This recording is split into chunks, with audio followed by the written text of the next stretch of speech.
as we speak. It's the number one volume-led loser right now. And of course, I think as you guys highlighted, Reliance Power is down 7%.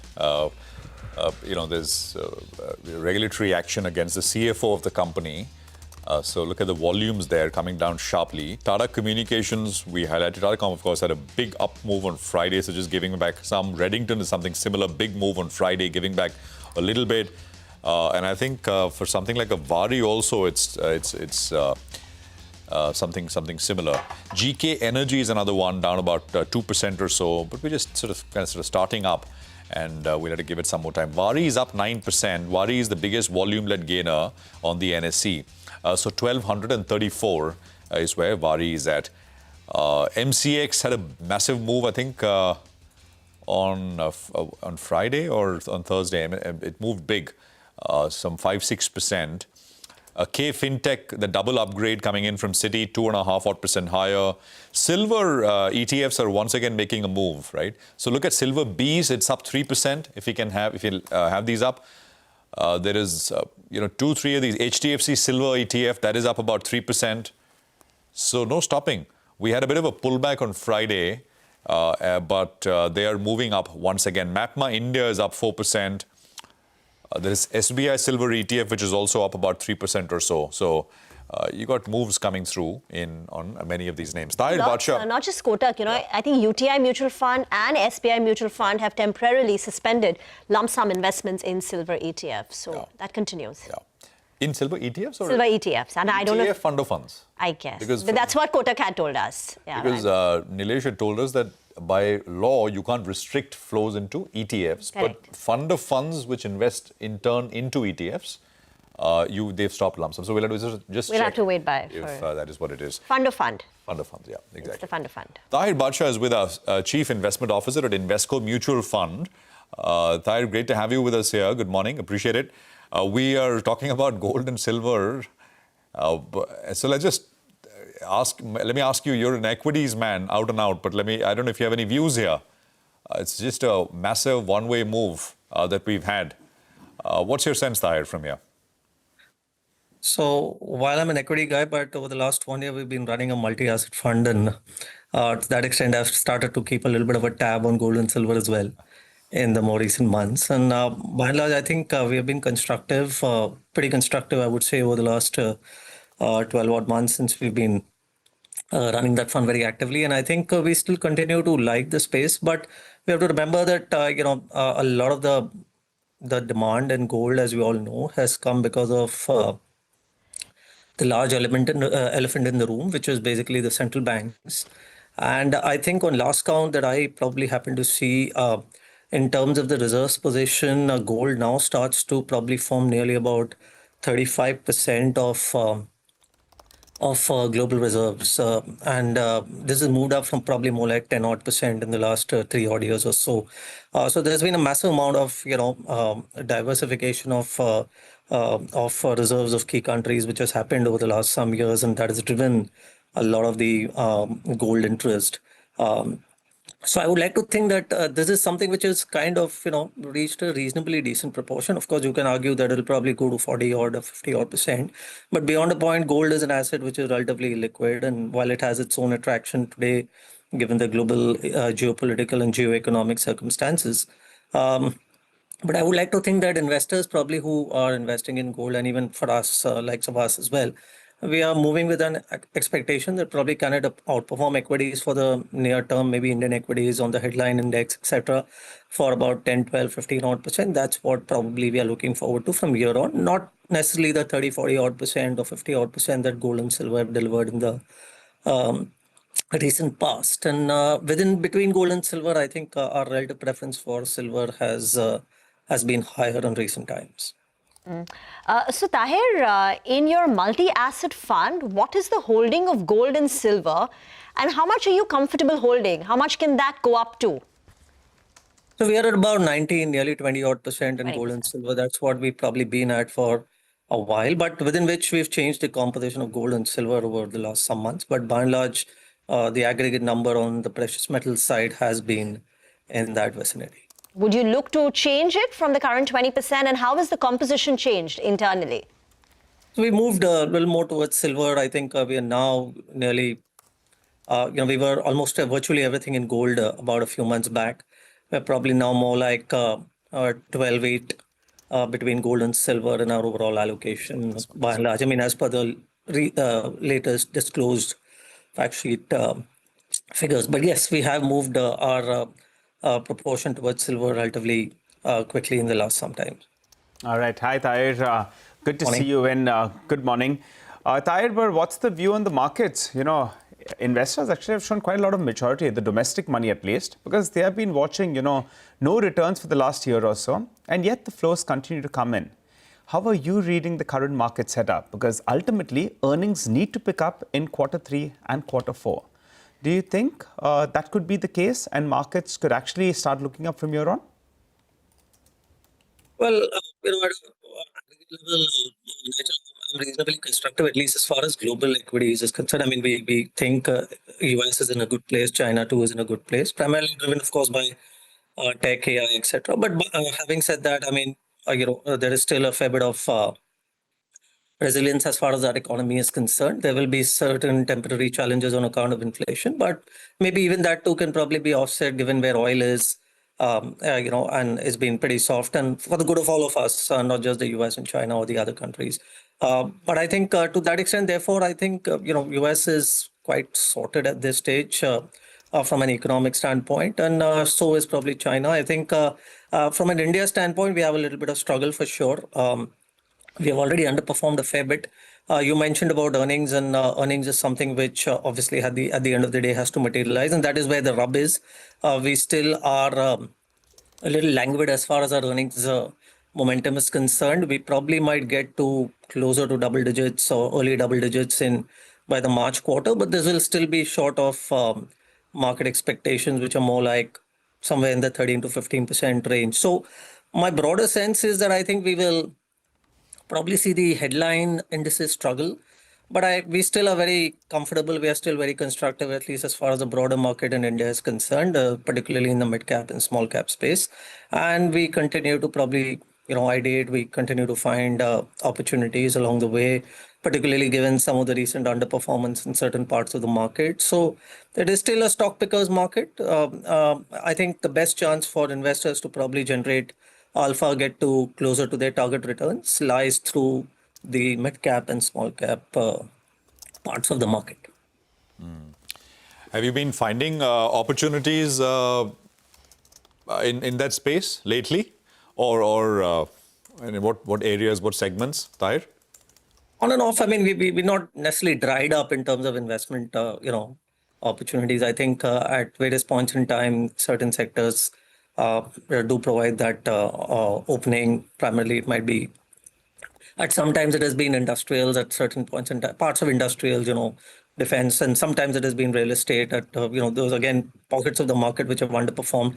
I think more recently we have been very excited about the consumption space. You would know that we are in the midst of an consumption NFO as well.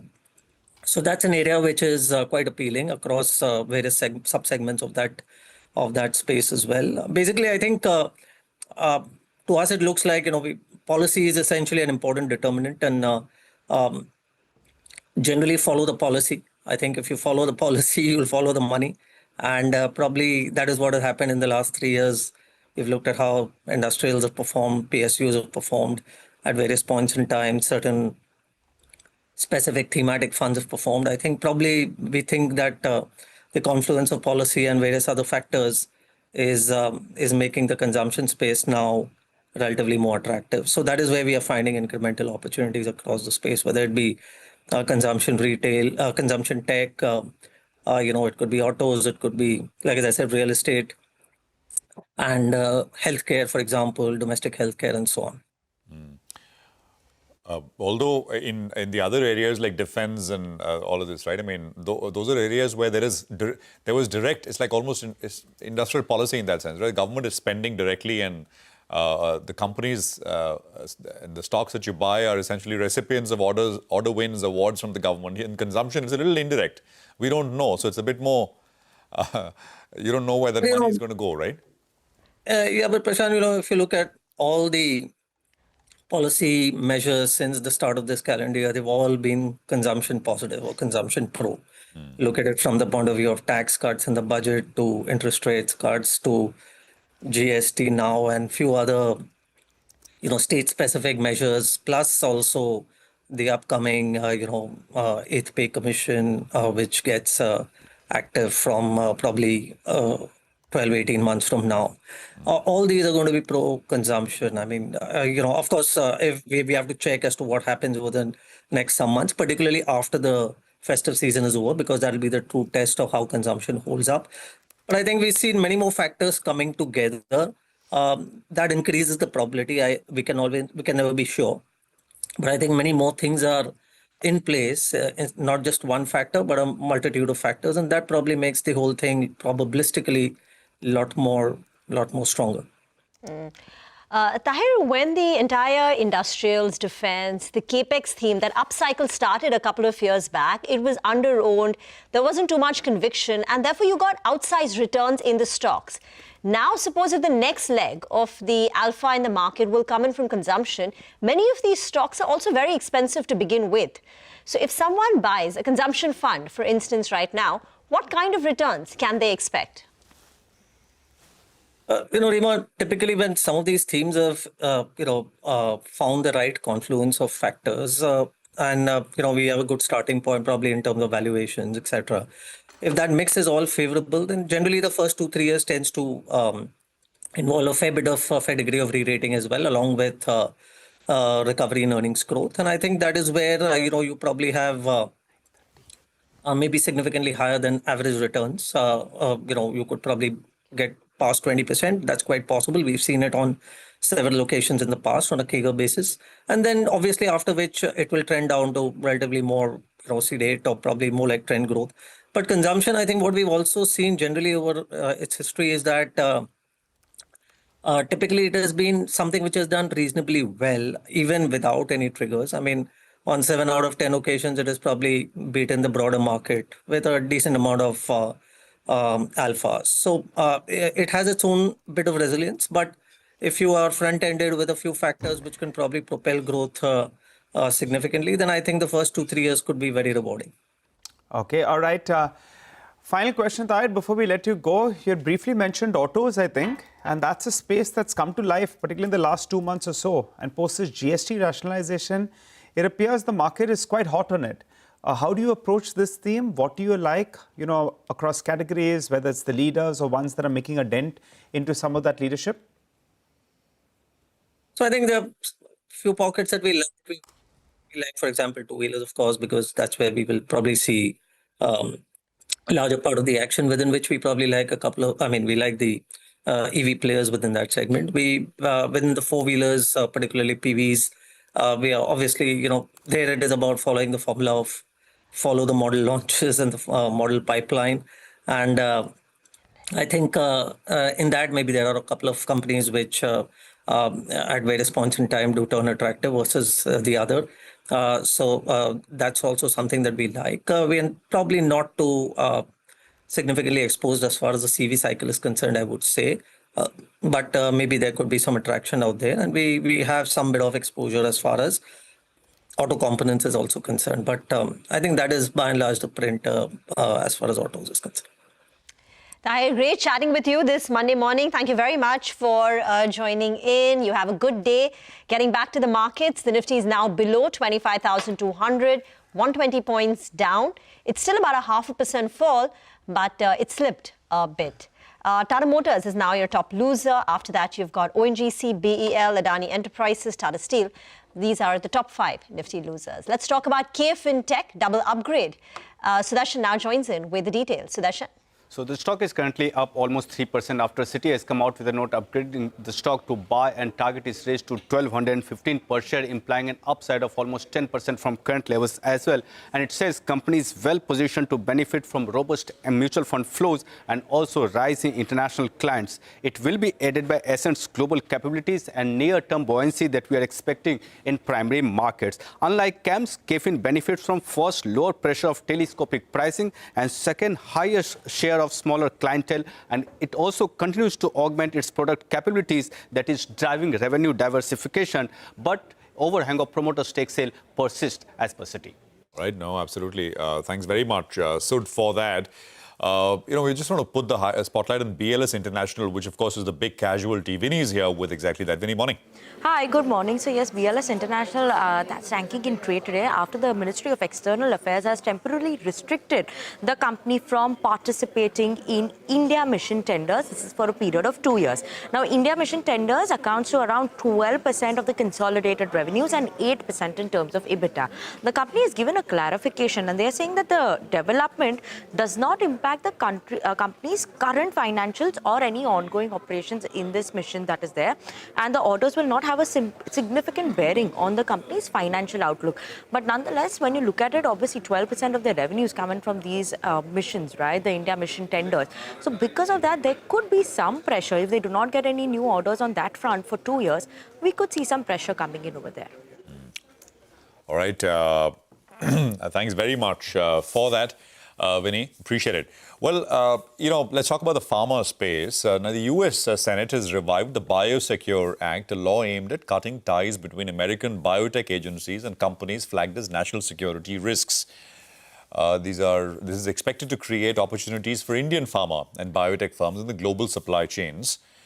We have Kunal Dhamesha, Pharma and Healthcare Research Analyst at Macquarie Capital, and Neeraj Sharma, CEO and MD at OneSource Specialty Pharma. Gentlemen, great to have both of you here.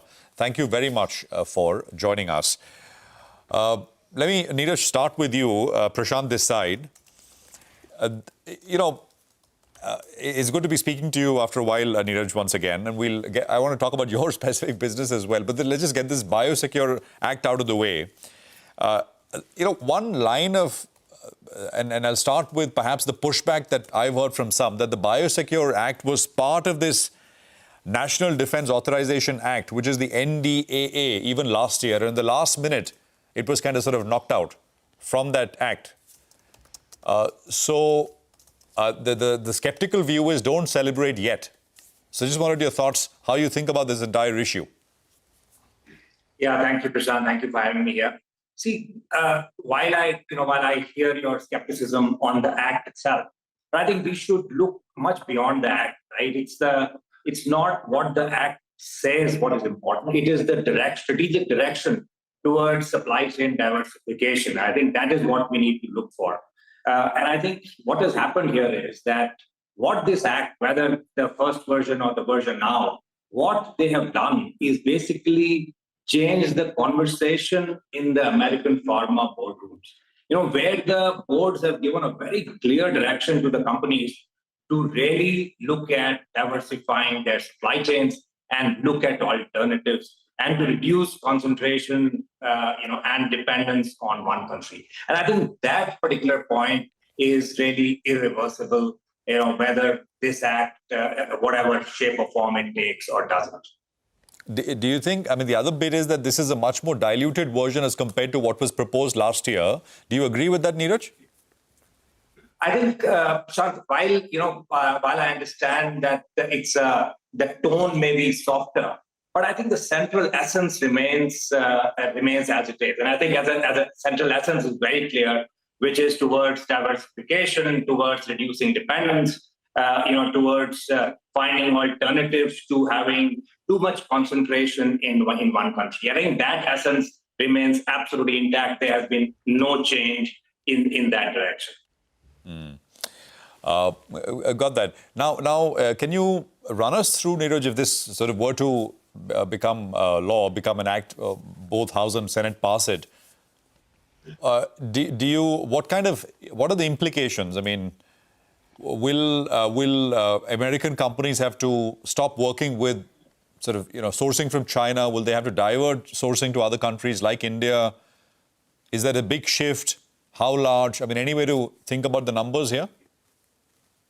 Yeah, sure. See, it's very clearly there is a significant upside for Indian CDMOs, including like us in OneSource.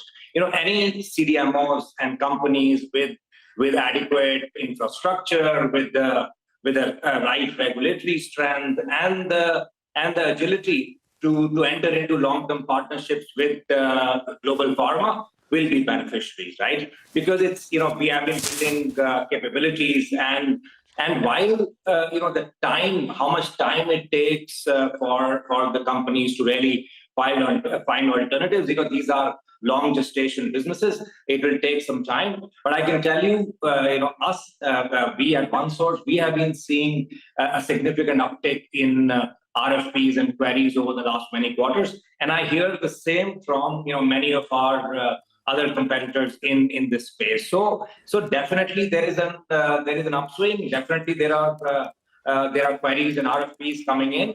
How they will convert into numbers over the next few years remain to be seen. But it's a definite upside is what I tell you, because there are very few alternatives, to China here. Of course, South Korea was much earlier in this field, but after that is India, and I think from the base where we are in, we have a very even a small shift towards India will actually end up as a significant driver of growth for Indian CDMOs. Mr. Sharma, just stay on. We also have Kunal Dhamesha, Pharma and Healthcare Research Analyst at Macquarie Capital, now joining in. Kunal, thank you very much for joining in. Mr. Sharma was just saying that they and the industry, as what he's learned, has seen a significant uptick in the request for proposals, queries. And he's very bullish. But you believe that what has passed, by the Senate is a very watered down version, and therefore the benefit may not be to the extent as what perhaps the street was hoping for. I mean, give us your first thoughts. Sure.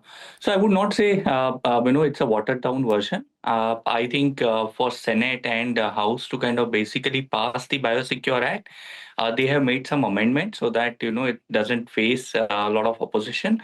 So right now they have removed the names of the companies which are kind of classified as a biotechnology companies of concern, with which the businesses cannot be done.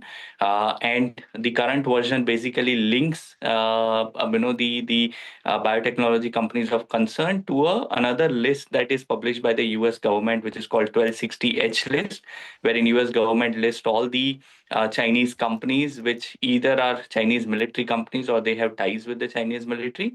And so the act will basically put all these companies in that list as a biotechnology companies of concern, rather than actually naming the companies in the act itself. Right now, I believe it's much more forward-looking, because the list of the 1260H list gets updated every year. And given that it is linked to this list, I believe that there is a much more uncertainty for the innovator companies, going forward, because the list can get updated every year. And hence, while earlier only 5 companies were mentioned, now it could be any one of the Chinese CDMO list. So I believe that right now, while it looks like the scope has been diluted, but the scope, in my view, has been broadened, and it can impact any of the Chinese CDMO companies, which makes it very uncertain for the innovator companies to kind of, go ahead and give projects to any of the Chinese CDMO companies. So while diluted but broadened is the way I would put it. Kunal, this still has to go through the House and gets the President's signature. So in that sense, it's still a wait and watch. And as far as we understand, I think last time it got blocked after the Senate? It was not blocked. It was supposed to be tabled on the Senate for the votes with the National Defense Authorization Act of 2025. But it was not included in the NDA package of 2025. And hence, it didn't pass as an act, because generally the older Congress, when they know that the administration is going to change, they generally don't work on this kind of key piece of legislation, because the next US administration would come in and they would have everything kind of given to them. So that's why it was not tabled on. Now, in terms of timeline, when I see, generally the NDA needs to be passed by House before the end of the year, or before the House goes on the year-end break. So we believe that we'll see a lot more news flow coming in from the House of Representatives side on this by the end of this year. We're running out of time, so I just want to get in one question to both of you, so if you could keep it short. Kunal, one stock if you had to bet on to play the CDMO opportunity, basis this Biosecure Act, which one would it be? For me, it would be DB's Labs. I think it's kind of very well positioned. Okay. Can't ask Neeraj for the stock. His stock is going to be one short. But Mr. Sharma, how soon can we get a deal signed? You said you've seen a lot of, requests for proposals and queries. And what could perhaps come in the way? See, I think it's only a matter of time because these are long gestation businesses. I think it's the request for proposals will convert. How many? It's difficult to say at this time. I think one thing which companies will have to really focus on is also to build on the IP infrastructure, because what we as in the industry have to give comfort to global pharma is that their data and intellectual property is going to be safe in India. And I think that's the comfort we'll give. And once we do that, and with all our track record, I think we have got a lot going for us. Got that. Neeraj, if I can ask you for your, on the semaglutide GLP-1 sort of opportunity, you still maintain that that these partnerships on GLP-1 will yield about $400 million in revenues by FY28, which you've stated earlier. So we have said we'll reiterate our guidance, but just so that we are right now in silent period as far as one source numbers are concerned. So I would really not go beyond that. We will have this conversation after our results are out early next month. No problem. But it's all on track in that sense, right? Because at the margin, sure. I'm not talking about not talking about one source per se, but at the margin there was some not concern, but maybe there is a lot of fill finish capacity which is coming up. So maybe by the time a lot of these patents a lot of these drugs go off patent and then generics start to make it, and many of the top generic companies are your clients, there will be a fair amount of sort of supply in the market. So just a quick comment, if you will. No, I think I said that earlier. I still maintain that there will be, as the markets get formed, there will still be constrained supply, to begin with, and it's not going to ease out very soon. It will still take a couple of years, and also these are very complex products. Not everyone who have filed the product is going to get approved. So it's still going to be a restricted play, both from the supply, and the companies who get approved, and the companies which can really supply the market and the actual demand. So I think what we have said is going to stay put at least for the next couple of years. Neeraj, it's a pleasure. Thank you very much for joining us, and thank you very much for your time. Kunal, really appreciate your time here on CNBC-TV18 as well. We're going to take a quick commercial break here. We focus on the cement space in just a bit.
Welcome back. Let's talk cement now. This is our special segment, Quarter Se Quarter Tak, and Nigel has moved over to the big wall to give us the expectations from the cement industry in Q2. Well, that's right. Today, we're breaking down the Q2 FY26 earnings preview for the cement sector. A quarter that's marked by strong EBITDA growth despite soft volume trends. Let's dive into the key drivers then. First up, the cement sector is expected to post a strong 50% year-on-year growth in EBITDA. That's going to be supported by around 5 to 6% year-on-year increase in cement prices and benign input costs as well. This comes on the back of a soft base that we saw in Q2 FY25. However, the volume growth remains muted, which is eating partly into the benefits of improved pricing. Industry-wide volume growth is expected to remain under 5% or around 5% on a year-on-year basis, which is continuing the weak trends that have been observed over the last few quarters. This has been impacted by heavy monsoon season, an early festive calendar, and dispatch disruptions in the lead-up to September 22nd, when the GST rates were revised. That said, M&A activity has supported volume growth for some players among the large names. Ultratech and Ambuja Cements, where they're expected to lead with volume growth of around 10 to around 15%, thanks to the recent consolidations that we have seen in both those two names. Among mid-caps, JSW Cement as well as JK Cement, they could post as well 15% and around 10% growth respectively. On the weaker side, Shree Cement, Dalmia, Nuvoco, all of them are expected to see sub 5% volume growth. And Ramco, there's a chance that it could possibly report a flattish to a mildly negative number as well for the past quarter. Sequentially, the industry EBITDA per ton is expected to fall by around 200 rupees, could come in closer to around 900 rupees, around 880 rupees per ton. That's because of the modest price correction, seasonal cost uptick, as well as weaker operating leverage. Though on a year-on-year basis, the EBITDA per ton will look much better. The pet coke prices, they have started rising, but the full impact of this will only be seen in the fourth quarter. This could also set the stage for another price increase, which could effectively come in the second half of November itself. On the EBITDA per ton front, going by company-wise, well, Ultratech, the EBITDA per ton could dip to sub 1,000 rupees per ton. Shree Cement, with its focus on North India, it could clock the highest EBITDA per ton at roughly around 1,200 rupees per ton, while JK Lakshmi is expected to show strong improvement of a low base. However, Ramco's EBITDA per ton may improve by only around 120 rupees, but the overall EBITDA growth could be limited to just 15% growth because they'll be hurt by lower volumes. Well, from a valuation standpoint, while earnings momentum is strong on a year-on-year basis, well, investors will need to watch closely for sustainability of price hikes, volume recovery post the monsoon, and margin resilience as well, as fuel costs have hardened a little bit. Well, to help us out with how he's seeing the cement sector's numbers, we are joined by Dharmesh Shah, the research analyst at JM Financial. Hi, Dharmesh. Thanks a lot for joining in and good to have you on the show. Well, let's get to the profitability aspect first up, Dharmesh. The EBITDA per ton. Some brokerages are talking about 180 to 200 rupees per ton improvement on the EBITDA per ton front for the industry on the whole. What are you working with? If you could give us a rough number. Sure. Good morning and thank you for inviting me to the show. So on a year-on-year basis for our coverage companies, we are expecting around 35% improvement in the EBITDA per ton, which is like broadly 250 to 260 rupees per ton. And this will be led by the 5 to 5.5% improvement in the realization on a pan-India basis, around 4% kind of volume growth and marginally lower cost on a year-on-year basis. But being this will be a seasonally weak quarter, on a sequential basis, we are expecting around 200 rupees decline in the EBITDA per ton, which is like 16 to 17% decline. And this will be mainly led by the price fall, which is around 1.5% sequentially on a pan-India basis adjusted for the GST and operating deleverage. So overall, we are expecting around 250 rupees improvement in the EBITDA per ton on year-on-year basis and around 200 rupees decline on a sequential basis. Got it. Dharmesh, I want to ask you about the volumes. These numbers are going to look good on an absolute EBITDA, because of some price increases, benign input cost as well. But the volume growth is still not coming, Dharmesh. Gone are the days where we used to see 8-9% growth. Now we have to be satisfied with around 5%. However, there is optimism the second half of the year things will improve. What are the volume growth estimates you're working with for the industry on the whole? And do you foresee a recovery in the next 2 quarters? Yeah, so generally we don't see both the things come together, volume and price. So the first half will be largely the price gain, where the industry has seen a 5 to 5.5% kind of price improvement. And despite the low base, the volume growth is likely to be just 4% in the first half. Given the base of the last year is also strong in the second half, where the volume growth has happened 8%. So in this year also, in the second half, we are expecting the volume to improve, and it will be like in the range of 7 to 8% volume growth for the second half. So on a full year basis, overall, we are expecting 5.5 to 6% volume growth versus earlier expectation of anywhere between 6 to 7%. So we are tapering down our volume growth estimate by 50 to 100 bips for FY26. Okay, all right. Dharmesh, if we have to look at a positive surprise from this past quarter's numbers, if you could name a couple of stocks where you see a positive and maybe a negative surprise as well. So I will say that the result will start from the 15th October onwards. But on a relative basis, the price decline in the northern market is relatively lower on a sequential basis. So Sri Cement in terms of the volume growth will be muted, but in terms of the profitability, unitary EBITDA, they can see a much better EBITDA per ton compared to industry and lower decline as compared to industry. Given that their focus is on the brand improvement side, and secondly, the north region had witnessed the lower price decline. So the north-based company can relatively outperform compared to industry, which is like Sri Cement. While on the other side, the southern-based companies like say Ramco Cement, where also the volume growth muted, but sequentially we have seen a higher price decline in the southern region. So the Ramco Cement kind of company can see a relatively higher decline in EBITDA per ton compared to industry.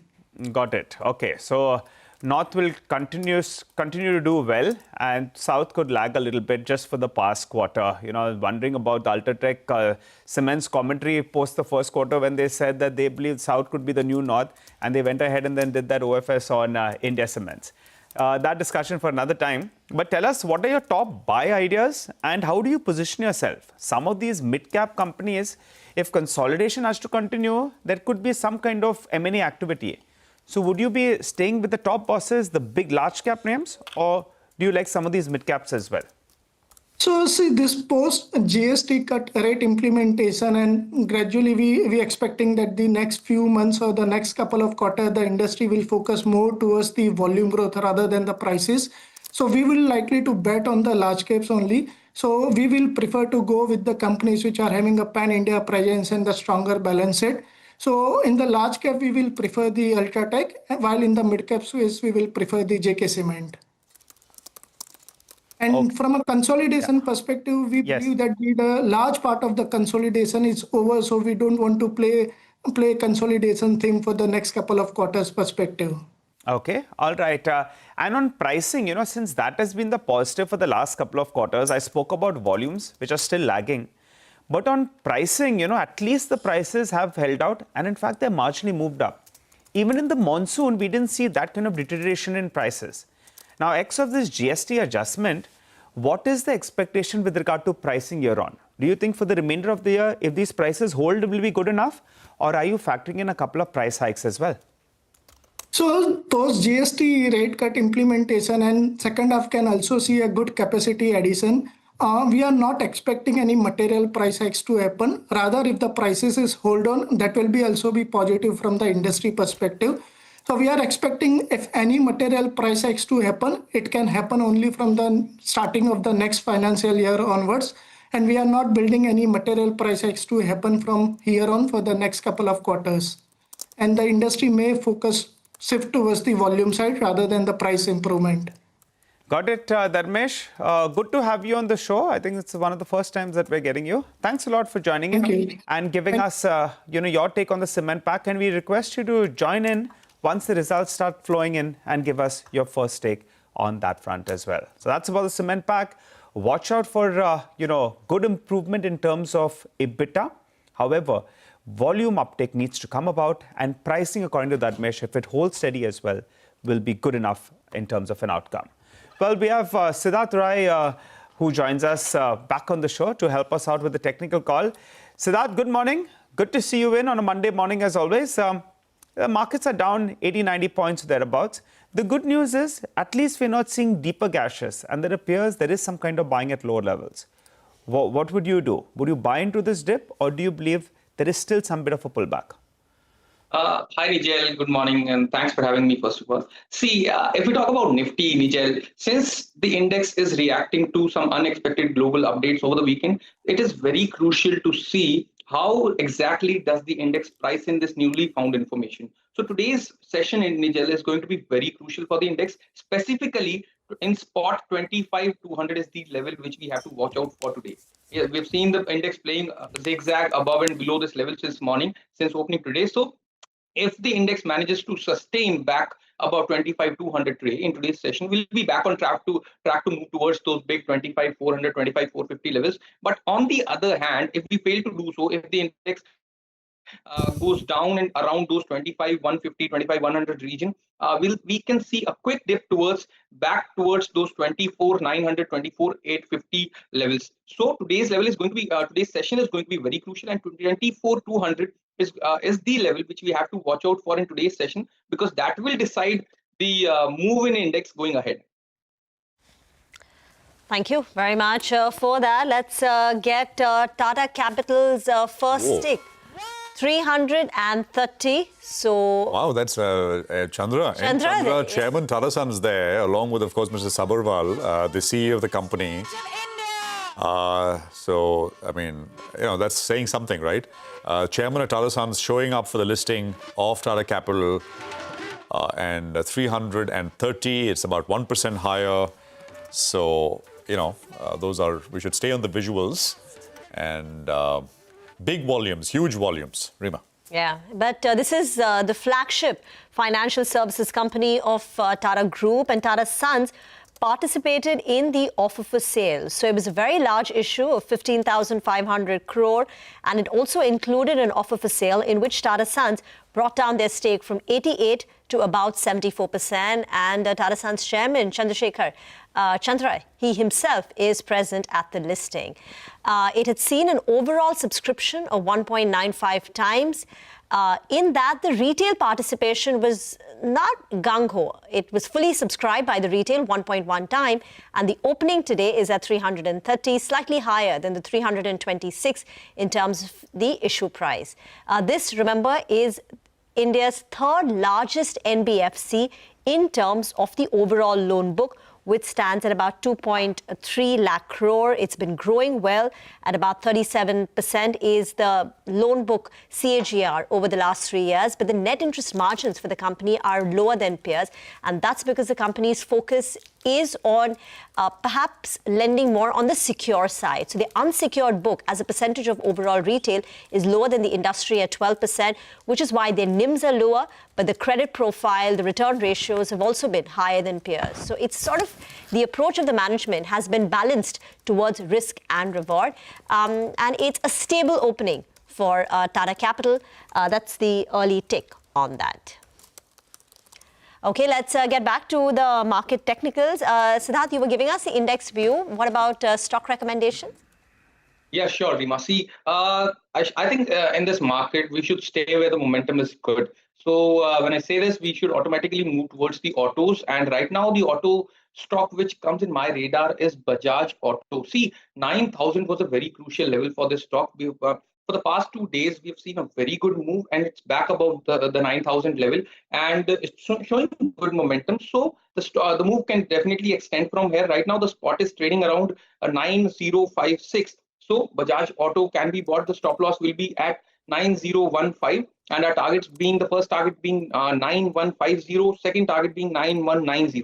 The second stock is Indigo. See, again, for the past 15 days or so, the stock is consistently showing good momentum to us. And right now, it's trading around a very crucial level of 5,800. And I think in some time, it will be able to go back above this level and sustain. So a fresh good move can be seen here as well. So Indigo can also be bought. Right now, the spot is exactly at 5,800. It can be bought. The stop loss will be at 5,779. And our targets being the first target is 5,890. Second target, 5,930. Okay, all right. Thank you very much for that. Useful to get that perspective and those trades as well. Time for a quick commercial break here. Commodities back in focus. Manisha is here with exactly that.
Welcome back. Still down 100 on the Nifty, and the advanced decline ratio is firmly in favor of the stocks in the red. 800 stocks in the green for 1900 in the red. But let's talk commodities now. Manisha is here with us. Manisha. Well, thank you for that. I want to talk about silver right now because we've seen a strong rebound in the Asian markets right now, so much so that we are holding around all-time highs on your screen, and that number should come to you. 51.5 is an all-time high that silver prices are at, and the MCX silver is trading at a discount of around 151 right now. But when you look at the spot markets, the ETF markets, those are trading at huge discounts. So when you look at the silver prices, when you look at the December 2025 futures, that is trading at 48.03. That tells you that silver is trading in a backwardation right now. So spot at 51.5 and December futures at 48 therein. If you look at the physical demand, that has been very, very strong in various areas, and that has been supported supportive. The Indian silver premium also is trading at around 10% right now. So if you step out to buy silver today in physical markets, you have to give 10% premium for that. Well, various reasons for that, but let me come to the prices first of all. So in last 1 week, we've seen silver prices gain up by 6%. It's up 20% in last 1 month. And in one this year, we are looking at silver prices gain up by 78%. So huge gains coming in. This is the best yearly gain that silver has seen in a couple of decades now. Well, India is looking at strong physical demand, investment demand, physical festival demand as well. There is buying and there is a FOMO as well coming into the markets because silver, after breaking $50 an ounce, markets believe that you could be looking at higher highs. The fundamentals are quite supportive, and that is the reason you have a lot of buyers continuing in case of silver there. If you look at the overall markets then, and this is about MCX, remember the prices have been very volatile. So MCX as well, starting tomorrow, is revising initial margin requirements for gold and silver, both of those. So that is a circular that has come in, that came in on 12th of October, which says that gold initial margin now stands at 7%. This was 6% earlier. And for silver, it stands at around 10%, 11.5% right now. Earlier was 10%. So we've seen an increase come in for that one as well. That's about Indian futures. Take a look at the London silver now. For 4 decades now, it has been London silver that the world has been following, but that really seems to be breaking down right now. So London silver is trading at a $3 premium to New York right now. New York markets are trading slightly on the weaker side. There's a lot of arbitrage that we're looking at in the international markets also. The short silvers are struggling to source silver. People who've gone short, there's a short squeeze that seems to be happening at this point in time also. And the short silver holders are forced to buy record borrowing costs to roll positions to a later date. We also do understand that nearly an estimated 15 to 30 million ounces of withdrawal is what we've seen from New York. That has been the highest in last 4 years that a one-day withdrawal has come. And the expectation is that much of this silver really is coming in from New York into London there. Why is silver surging? Well, one, it is about the rising debt that we've seen in the Western world. The $37 trillion just in US is something that is mind-boggling. Devaluation of currencies is yet another factor. And then the US government budget standoff and finally shutdown entering a third straight week. The markets also are looking at strong rising demand from India in sense of festivals. The physical demand in India seems quite strong. At this point in time, the street is working with 5,000 to 6,000 tons of import of silver in this year. But that number could increase is what the markets are working with. And then apart from that, there's a falling supply of available bars to trade. The London inventories have declined by 25% when you look at the last 5-year chart there. So everywhere that you look, there is a deficit. The trading liquidity is nearly empty. The inventories have been declining. This is the 5th straight year of deficit. And the physical investment demand seems to be really surging, including India, where we are working with the premiums of around 10%. All of that keeping silver higher, and 51.5 is where we are trading, is an all-time high for silver yet again in the day today. Thank you very much for that. Just one stock, MapMy India or CE Info. That's up 6.5%. And look at the volumes, 20 lakh traded in the first 1 hour of trade. The usual daily average volumes is about 50,000. And already it's seen 20 lakh. And earlier in the month, Ashwini Vaishnav, he had posted on Twitter when he was making a cabinet presentation. He spoke about the reliance on technology, and he said how this presentation was made by Zoho. The maps were by CE Info, CE Info Systems or MapMy India. So just once again talking about self-reliance on technology. And since then, CE Info has quite shot into the limelight. Big move. Price and volume. Get into a break. On the other side is a special segment. It's the economy. Lata will chat with Rikin Shah of IIFL Capital on the banking sector outlook post the RBI deregulation and expectations from Q2 earnings.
The earnings season starts in full throttle this week, with most of the big banks lined up to announce their numbers over the next 8 days.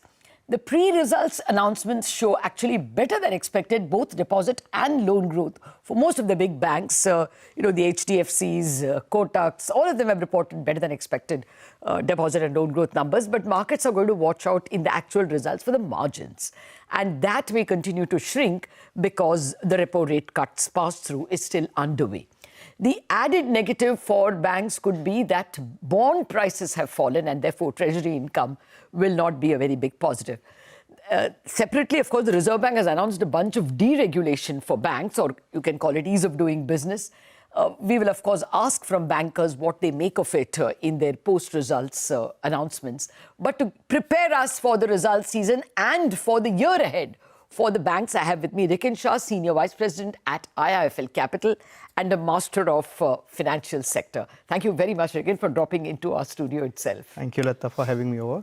Okay, well, let me first start up with this general thing that the Reserve Bank has announced, the series of deregulation, the ability to do acquisition finance, to give unlimited debt against debt securities, and, even ECB rules eased.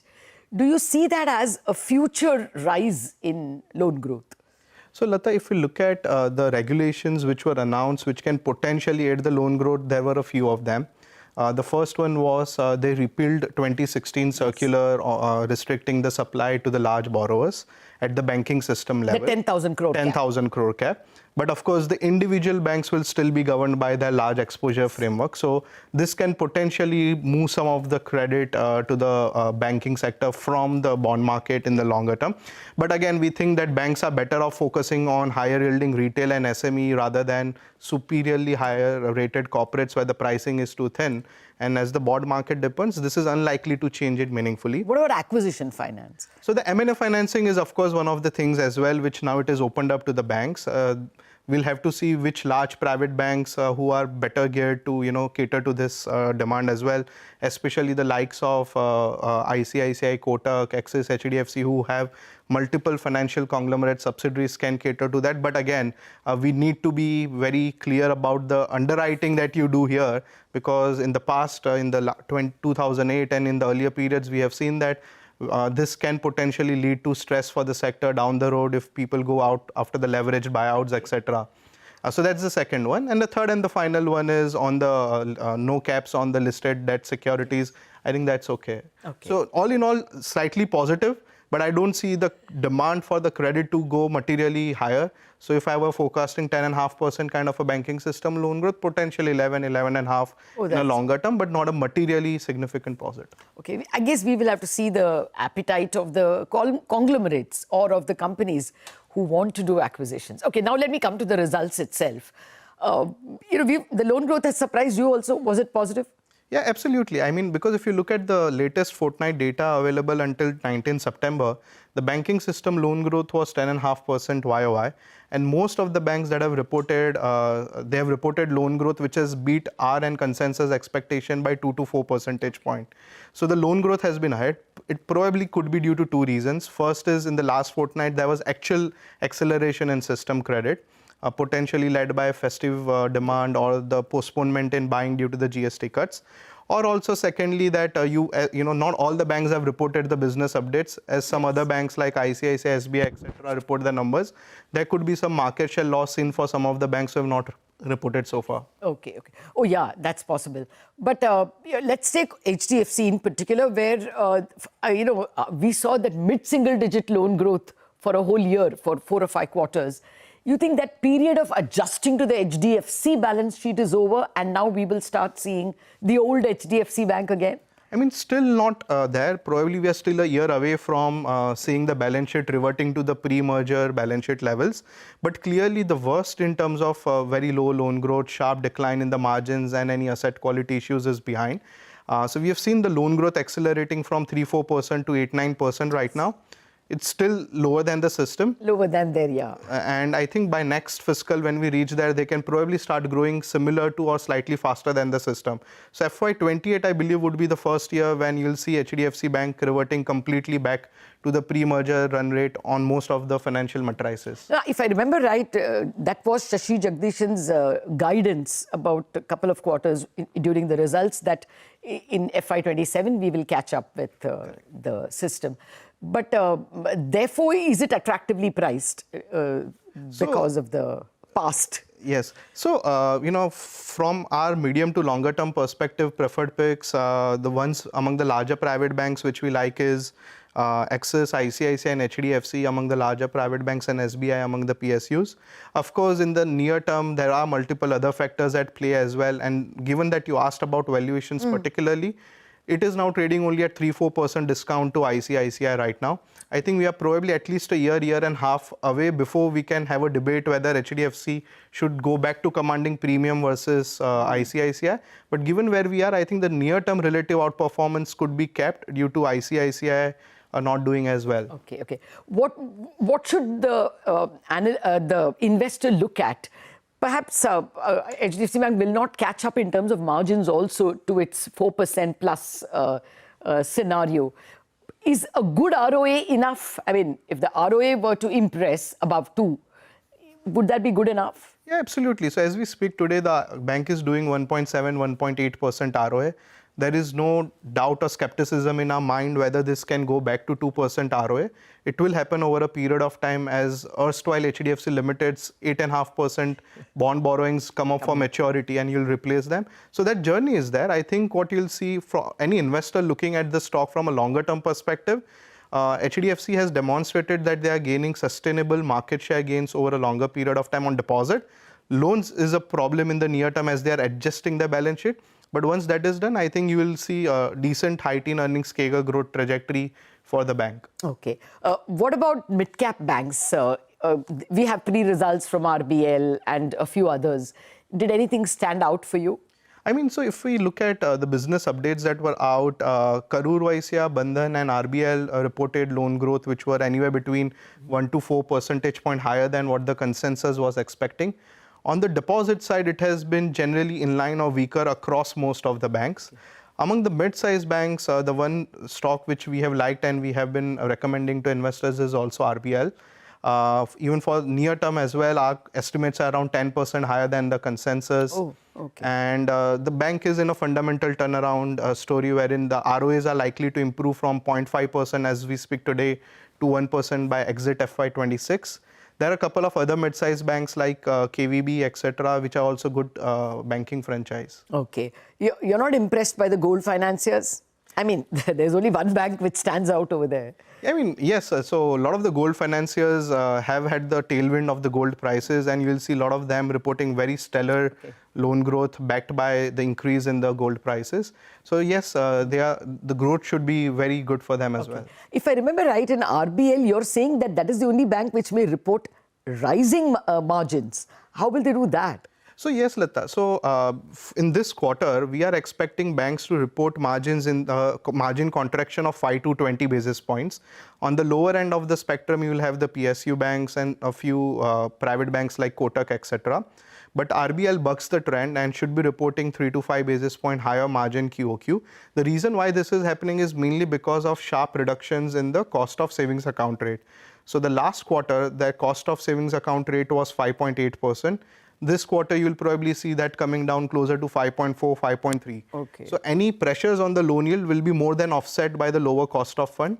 And that is where you will see the margins starting to improve for RBL. Okay. Well, to go back to the regulations which the Reserve Bank announced, they have also announced draft ECB rules, which seems to give the impression that banks with foreign branches will now be able to finance M&As and any end use from their overseas branches. Does that put BOB in a better position? I mean, a lot of these banks like BOB, SBI do have the foreign branches and have the wherewithal to do this if it is required. So again, I mean, the large private banks, select PSU banks, they have the capabilities to do this. We'll just have to see how the appetite for this is and what the boards of this respective banks are comfortable in terms of underwriting this risk. Yeah. Yeah, I know. I guess we're counting the chickens a bit too early. We don't even know what the final rules will be. These are draft rules, and there are a lot of grey areas. What's your sense about Kotak? I thought you all have upgraded Kotak. Yes, so Lata, we had a reduced rating on Kotak for almost 2 years, and we have recently upgraded and made it to a add rating, which is more like a neutral rating. The thought process behind this recent upgrade is the operating backdrop for the banks is improving. We wrote this report sunny days ahead a month and a half ago where we said that operating backdrop for banks is improving. So naturally the banks which were hurt more either in terms of liabilities or asset quality, they'll see a better recovery vis-a-vis other banks where there was no problem. Okay. So for instance, the likes of Axis and Kotak have seen sharp deterioration in asset quality. As this macro backdrop improves, you'll see that this will be the beta names which do better, and hence we upgraded the stock to a add rating. It still doesn't feature in one of our preferred picks from the longer term perspective due to certain reasons. Okay. Yeah, I know Q1 was not very happy for them in terms of asset quality, and likewise for Axis. So you see those Axis Bank also reporting better numbers. Okay, finally, I wanted to ask you about PSU banks. You know, they've had a superb run of credit cost. And they had the advantage of, last quarter, very good treasury income also. This time the treasury income is not going to be good because we saw bond yields rising. I mean, the 10-year, I think, rose by 20-30 basis points from June 1st to September 30th. So both this, will credit cost advantage continue, and will, treasury income fall be very sharp? Yeah, so the treasury income, I think it's pretty obvious that given this sharp spike in the GSEC, the treasury gains will be materially lower versus what we saw in 1Q. And 1Q was again an aberration. The numbers were very strong vis-a-vis the historical run rate. So no doubt across the banks we'll be seeing them declining materially. We still, our discussions with the lot of treasury desks still don't suggest that banks will be reporting losses, but it will be materially lower. Credit cost, yes. I mean, nothing at this point still suggests that there is going to be any marked deterioration in the credit cost for these banks. From a near-term perspective, the only one pocket where I'm a bit watchful for PSU banks is micro MSME segment, where they have slightly higher exposure and historically the credit costs have been elevated. But again, it's not going to be as big a problem as retail unsecured because a lot of this are backed by hard collaterals and covered under the government guarantee schemes. And they're small, even the total book. Just a final word. What is your, this is more a head of research question. Where does finance stock stand in IIFL's hierarchy of picks? Until the report, the sunny days ahead that we wrote a month and a half ago, it was not featuring in one of the key recommended sectors. Since then, we have recommended investors to add more weights to the financials. So it is now one of the few sectors which we really like, especially because if you look at the banking sector in particular, we are talking about high teen earnings CAGR for next 2 years versus broader Nifty 13-14% earnings growth.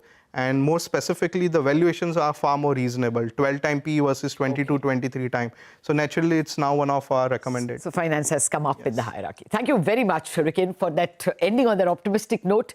Let's see, next weekend, same time next Monday when we meet, we will have a bunch of banking results and we will see how they have done. That's it on this edition of Bazaar. Thanks for watching. After a break, Chartbust.